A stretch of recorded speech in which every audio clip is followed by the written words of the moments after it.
देखिए जी, मैं एक बात बता दूं, कराची एक मेट्रोपॉलिटन सिटी है। कराची की आबादी अगर सही गिनी जाए तो 3 करोड़ प्लस है। और कराची को आप ये ट्रीट ना करें, किसी और शहर के साथ कंपैरिजन ना करें।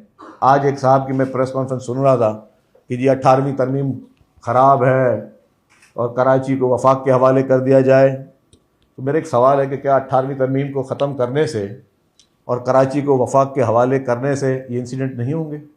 वो जमातें बात करें जिन्होंने हाथ से इन लोगों ने जिंदा लोगों को भत्ते के चक्कर में जलाया भी है।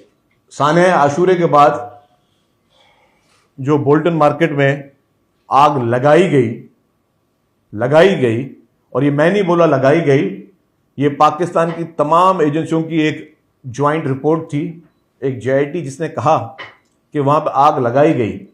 आग तो आप लोगों ने लगाई, लेकिन उस आग लगाने के बाद उन लोगों को आपने, इसी कराची के लोगों का आपने कारोबार छीना, लेकिन उसको कंपनसेट तो गवर्नमेंट ने किया बैठकर। एयरपोर्ट से निकलते ही आपने लोगों को बाकायदा चुन चुन के निशाना बनाया। 12 मई को आपने अपनी बंदूकों से, अपने हथियारों से कीमती जानें ली, मासूम लोगों की जानें ली। आपके मुंह से इस तरह की बातें अच्छी नहीं लगती। जिनके कीमती जानें गई हैं, किसी भी कीमती जान की कोई कीमत नहीं है, किसी भी इंसान की जान की कोई भी कीमत नहीं होती, लेकिन फिर भी जो कि गवर्नमेंट की प्रैक्टिसेस रही हैं, उससे भी बढ़कर गवर्नमेंट ने कहा कि जी जहाँ जिन जिन की भी कीमती जानें गई हैं, ज़ाहिर है वो लोग अपनी फैमिली के काफ़ी लोग उसमें जो हैं वो कफ़ील भी थे, तो उनकी फैमिलीज़ को मैं इसका लफ्ज़ कंपनसेशन भी नहीं दूंगा, क्योंकि there is no value of any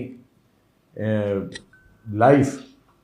तो इसलिए उसके लिए भी गवर्नमेंट ने कहा कि जी 1-1 करोड़ रुपए उनके लवाकिन को दिए जाएंगे, जिसकी अगेन कि उसकी कोई जान की कोई कीमत नहीं है। एक तो हम कॉम्पनसेशन, उसके साथ साथ हम उन दुकानदारों को बिला सूद जो है वो भी कोई स्कीम ले आए जिस पे उनको कर्जा दिया जाए बगैर किसी इंटरेस्ट के, ताकि उन लोगों को मज़ीद अपने पैरों पे खड़े होने की लिए जो है उनको मदद मिले।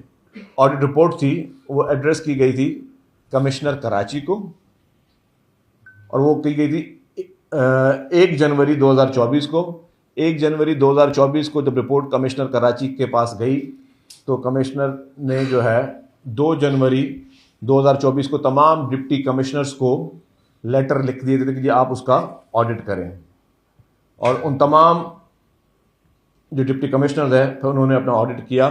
तो उस ऑडिट की जो रिपोर्ट्स हैं वो हम सब उस पर, जो CM साहब ने अभी जो एक जनरल इंक्वायरी की हुई है, उसमें वो रिपोर्ट्स भी सामने आ जाएंगी। पता चलेगा कि जी कि क्या इस बिल्डिंग को भी नोटिस गया हुआ था या नहीं गया हुआ था।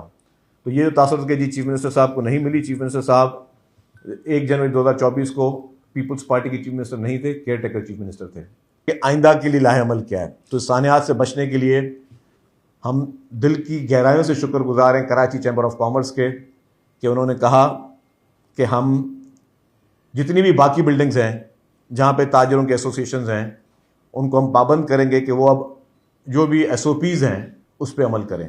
फायर अलार्म्स बहुत इंपॉर्टेंट है इस तरह के मौके पर कि फायर अलार्म बजने चाहिए। अगर फायर अलार्म बजता है तो वो क्यों होता है फायर अलार्म? पूरी दुनिया में जिन बिल्डिंग्स में फायर अलार्म होता है वो इसीलिए होता है कि अगर कोई फायर अलार्म बजे तो सब लोग अपनी जान बचाने के लिए सेफ एग्जिट दें। फिर ये देखा जाएगा कि इन बिल्डिंग्स में क्या फायर एग्जिट थे नहीं थे, आग बुझाने के आलात थे नहीं थे, ये सारी चीज़ें इन्वेस्टिगेशन होंगी। लेकिन अब फ्यूचर के लिए, क्योंकि ये मैंने कहा कि बहुत बड़ा सानिया है, फ्यूचर के लिए कि क्या इस तरह के स्टेप्स लिए जाएं तमाम बिल्डिंग्स में। मैं एक चीज़ वाज़ेह कर लूँ कि, और भी ये मेरी पर्सनल असेसमेंट है, ये मैं कोई किसी डेटा के बुनियाद पे बात नहीं कर रहा। जहाँ तक मेरी असेसमेंट है कि पूरे पाकिस्तान में कोई 90% बिल्डिंगें इस तरह होंगी। मैं सिर्फ कराची की या सिंध के किसी शहर की बात नहीं कर रहा, पूरे पाकिस्तान की होंगी। और मैं कहूँगा कि मीडिया जो है वो भले उसको असेस भी कर ले, पूरे पाकिस्तान में 90% इस तरह की बिल्डिंगें होंगी जो पुरानी बिल्डिंगें हैं, कि जिनमें ये फायर एग्जिट और इस तरह की चीज़ें नहीं होंगी, क्योंकि छोटे छोटे प्लॉटों पर बिल्डिंगें बनी हुई हैं।